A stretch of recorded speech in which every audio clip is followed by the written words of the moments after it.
What's good, everybody?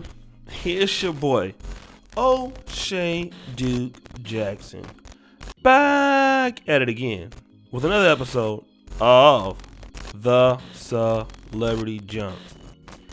And guys, I got this particular post from the Negro Manosphere Facebook group.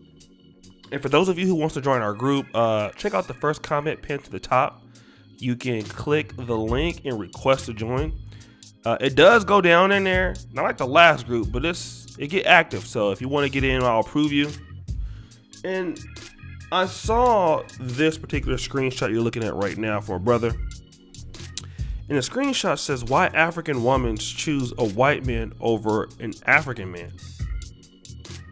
Now, obviously, this is a TikTok video, and so I asked the brother who posted it, would he give me the original TikTok video? And this was a TikTok video that brother Tariq Nasheed posted, or he got a hold to on his Instagram. And we can't play the sound in the background, but you're seeing, the video playing in the background. And if you look in at the 5 things that he says why an African woman chooses a white man over an African man, we give more respect, we support our girls, we are loyal, we have more responsibility, and we show them the world. All right? So you know that swirlers are very excited about this. Give them a round of applause. So I want to weigh in on this, and let me preface by saying that while I have made commentary about what happens in the black community historically on this page, are African American men's issues with black women, I would never go and tell another group of people, and when I'm saying insofar as Caucasians or Asians or people like that, the issues that I have with black women. All right?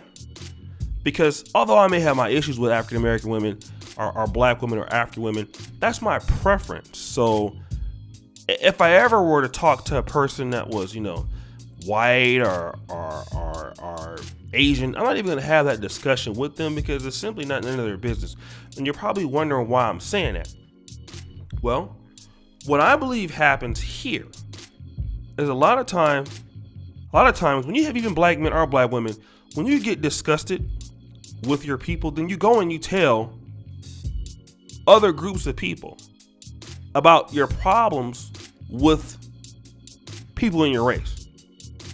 So it's my suspicion that this particular African young lady has told this white guy, African men are disrespectful.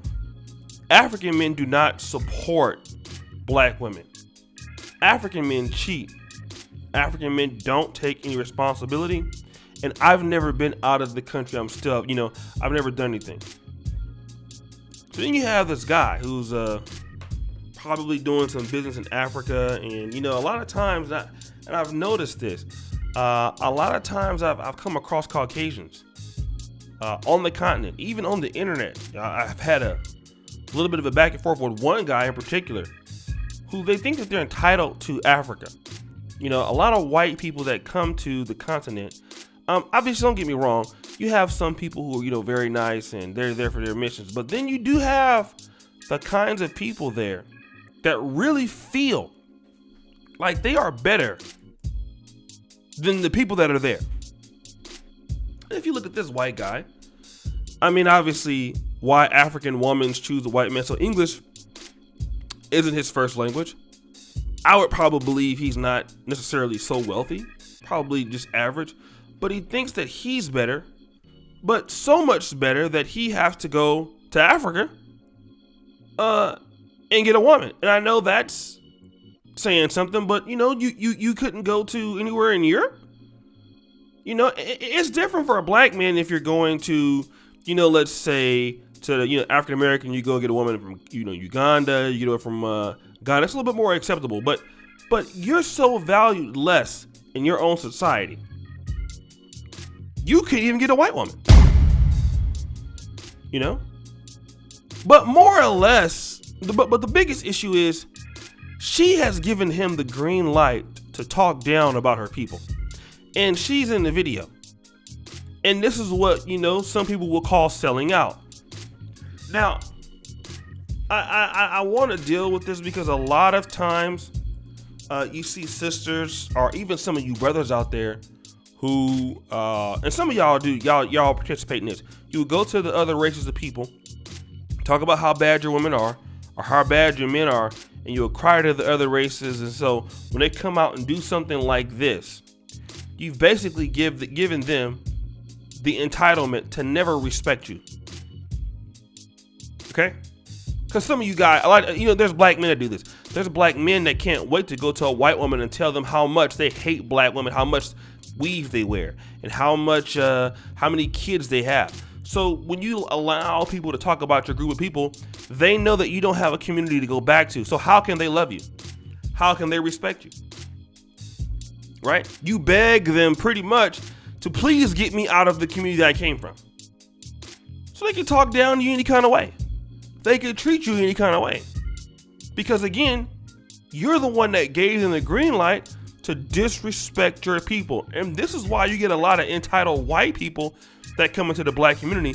Not because of them, because somebody that they're in a relationship with gave them that authority. And see, for me, if I have any problem with black women, I talk to a white person, oh no, our women are the best. Oh no, they're the best.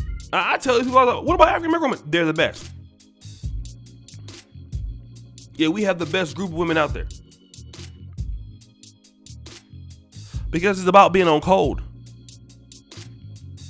And a lot of you brothers out there and some of you sisters out there are so lost. You have forgotten what it's about to have pride in yourself. Have pride in where you've come from. Have pride in your people. See, it's one thing to make jokes. And I would definitely, if I saw a brother doing this, I would come for you even harder. Because it's a shame. Some of you brothers out there and sisters out there have no pride in our people at all. You would do anything. And then if you want to really be honest, well, if the African man or the black man, if he has a lack of respect for his women, if he has no support for his girls, he's disloyal, he don't have a sense of responsibility. Well, let me ask you this, Mr. White Man. Have you helped him achieve that?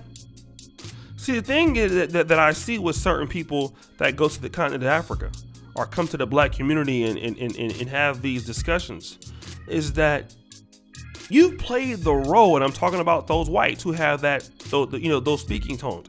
And it's not like, black men or black people shouldn't take accountability for their own actions. But at the same time, you have to also. Want to know why Africa is broke? Want to know why it's destabilized? You can blame the Netherlands, Britain, France, Portugal.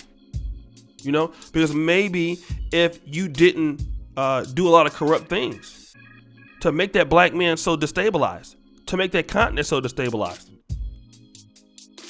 then he would have a chance to be more responsible. He would have a chance to do some things. He would be able to develop his own people. More so.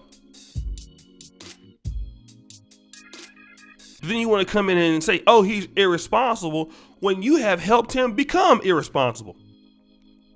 Just like Neely Fuller said, in America, black people are white folks' stepchildren. But then you want to complain about what blacks are doing. Oh, they're violent. Oh, they're doing this. Well, you know what? They have become what you raised them to become.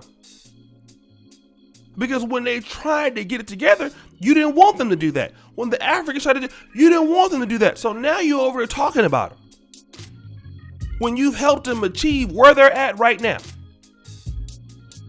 And I really wish that our people would have some faith in our group. I'm talking about that on a Pan-African agenda. It's okay to talk trash about black men and black. It's fun roasting, talking trash, but to put other people over your own women, over your own men, what kind of man do you? Never.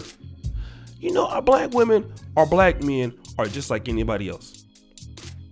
If you give them a chance, give them resources, and you can try to work with them. They can do anything anybody else can do. But see, it's hard trying to fix our people from how we've been under attack.